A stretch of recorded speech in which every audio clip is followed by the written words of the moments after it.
Laudetur Jesus Christus, Vatican and World News.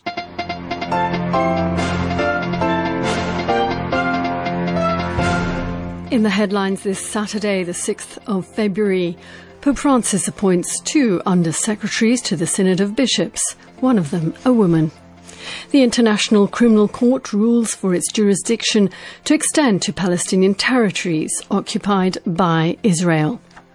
And the Philippine Church prepares to celebrate the arrival of Christianity in the country 500 years ago. In the Vatican, I'm Linda Bordoni. Pope Francis has appointed Sister Nathalie Becard and Father Louis Marin de Saint-Martin to be the Under-Secretaries of the Synod of Bishops.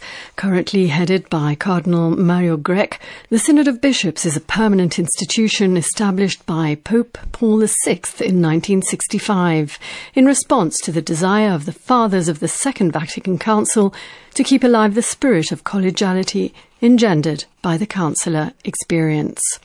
The appointment of Sister Becard is particularly remarkable as it marks the first time ever a woman has been appointed to such a position.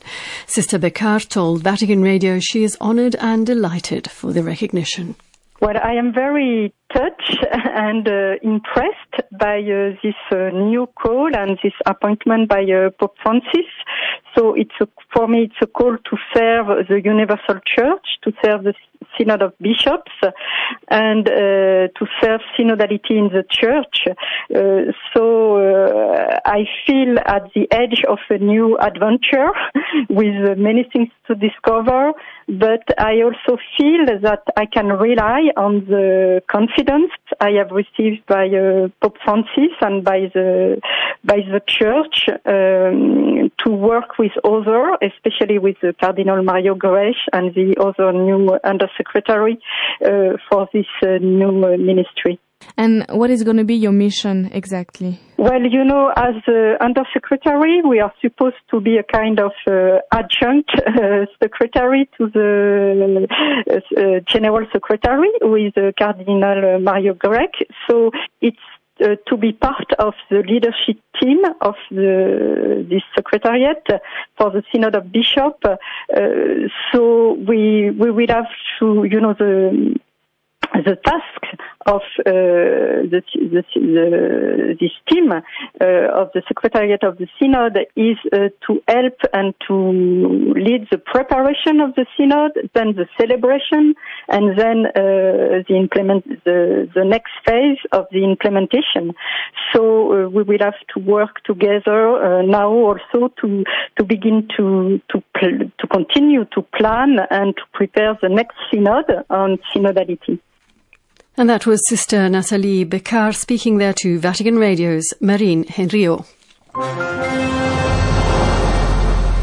The International Criminal Court has ruled for its jurisdiction to extend to the Palestinian territories occupied by Israel, including the West Bank, the Gaza Strip and East Jerusalem. Nathan Morley reports. This precedent-setting decision comes 6 years after the launch of an investigation of Israeli actions in the territories relating in particular to the 50-day Gaza war back in 2014. Benjamin Netanyahu, the Israeli Prime Minister, expressed anger at the decision. He asserted that the International Criminal Court, or ICC, a body which Israel does not recognize, had displayed pure anti-Semitism and had again, in his words, demonstrated that it was a political and not legal institution. He said the court ignores real war crimes and instead persecutes the State of Israel. Israel gained control of the West Bank and East Jerusalem in 1967. However, the Palestinians claim the area for their own state, with East Jerusalem as its capital. The ICC decision now opens the possibility of hearing war crimes cases brought against Israel by the Palestinian administration.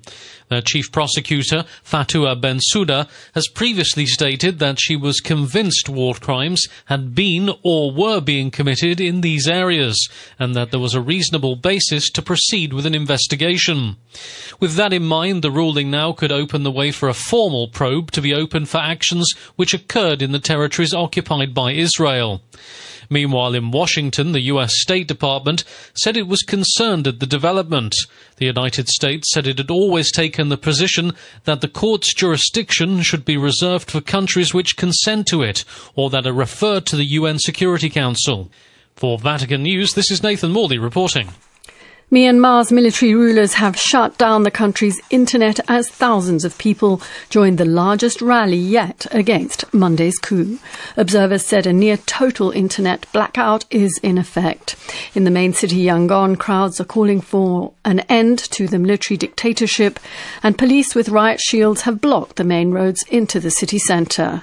The internet shutdown happened hours after the military had blocked access to Twitter and Instagram to stop people mobilizing for protests. Facebook had been banned a day earlier. Civil society organizations reportedly urged internet providers and mobile networks to challenge the blackout order. Human rights group Amnesty International is warning the shutdown could put the people of Myanmar at risk of human rights violations. And amid a mounting international pressure over its perceived crackdown on dissent, Russia has expelled 3 diplomats from Germany, Sweden and Poland.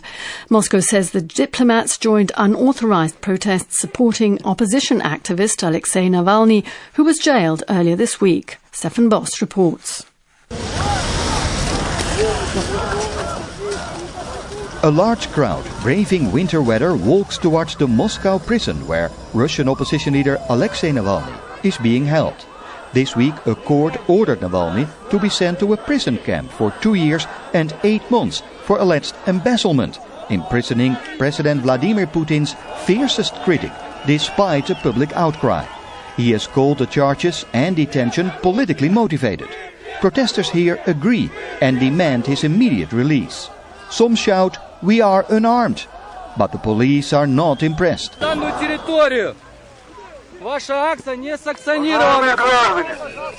Citizens, this is an unauthorized event, they shout, and clear the road. Many protesters carry a toilet brush. It has become the rally's symbol after Navalny alleged that the palace owned by President Putin contains an $800 toilet brush. Thousands have been detained in this and other protests in recent weeks. People are not only angry about Navalny's detention, they are also furious about the reported massive corruption within Russia's leadership and President Putin's perceived failed policies. And they have received support from Western diplomats. The Russian Foreign Ministry said 3 German, Swedish and Polish diplomats were expelled from Russia for participating in what it calls illegal demonstrations last month. Germany denounced the expulsion as being in no way justified and said it would not go unanswered if Russia did not reconsider. Sweden said the claim that its diplomat took part in the protest on January 23rd was unfounded and said it reserved the right to an appropriate response. And Poland stressed the expulsion could lead to the further deepening of the crisis in bilateral relations. For Vatican News, I am Stefan Bos, reporting. The Philippine Church is set to kick off celebrations to mark the 500th anniversary of the arrival of Christianity in the country in April. Catholicism is believed to have arrived in the Philippines in 1521, when the Portuguese explorer Ferdinand Magellan first set foot in what is now Cebu province. At least 2 dioceses have anticipated their own commemoration of the event ahead of the national celebrations. Robin Gomes has more. Dioceses across the Philippines will designate Jubilee churches for the 500th anniversary celebrations. Archbishop Romulo Valles, president of the Catholic Bishops' Conference of the Philippines, will formally inaugurate the Jubilee year at the national level by opening the holy doors of the pilgrim churches on Easter Sunday, April the 4th. This, he said, is to recall that on that day, the first recorded Mass was celebrated in the land. The year-long celebration will conclude April 18th to 22nd in 2022 to coincide with the Second National Mission Congress in Cebu City. The designation of pilgrim churches were among the key topics of the recent Bishops' Virtual Plenary Assembly. Manila Archdiocese formally kicked off its own celebration with a special Mass on Saturday in the city cathedral. The The Mass streamed live was presided over by Apostolic Administrator Bishop Broderick Pabillo, who was joined at the altar by the Apostolic Nuncio to the Philippines, Archbishop Charles Brown, and priests from the Archdiocese. On Sunday, February the 7th, the celebrations will kick off at the parish levels. Also on February the 6th, Manila Archdiocese marked the 442nd anniversary of its establishment as a diocese, the first in the country with jurisdiction over the entire land. In his homily, Bishop Pabillo urged Catholics in the Archdiocese to continue the expansion of the Mission Ad Gentes by making known to others that Jesus is Lord. This mission, he said, should urge us to come out of the maintenance mode of being just antiques, museums and artifacts in our comfort zones and go out in missionary mode in order to reach out to the peripheries in need of the light of the gospel. Meanwhile, Borongan Diocese in Samar Province will launch its commemorations on March the 17th with a lecture about Christianity's arrival, its spread to the province, and how it grew there and beyond. People from Samar were among the first Filipinos to meet Magellan shortly before he was killed in a skirmish on April the 27th, 1521. I am Robin Gomes. And finally, Pope Francis on Saturday received members of the Focolare movement in the Paul VI Hall at the conclusion of their General Assembly. During the encounter, he told them to bear witness to the gospel through dialogue and openness to all. Lydia O'Kane reports. Over the course of their General Assembly this week, members of the Focolare movement have discussed a number of key issues and chosen new leaders. At the conclusion of their meeting, Pope Francis on Saturday had words of thanks to the outgoing President, Maria Voce, and the newly elected President, Margaret Karam. He also offered the movement some reflections to encourage them on their journey.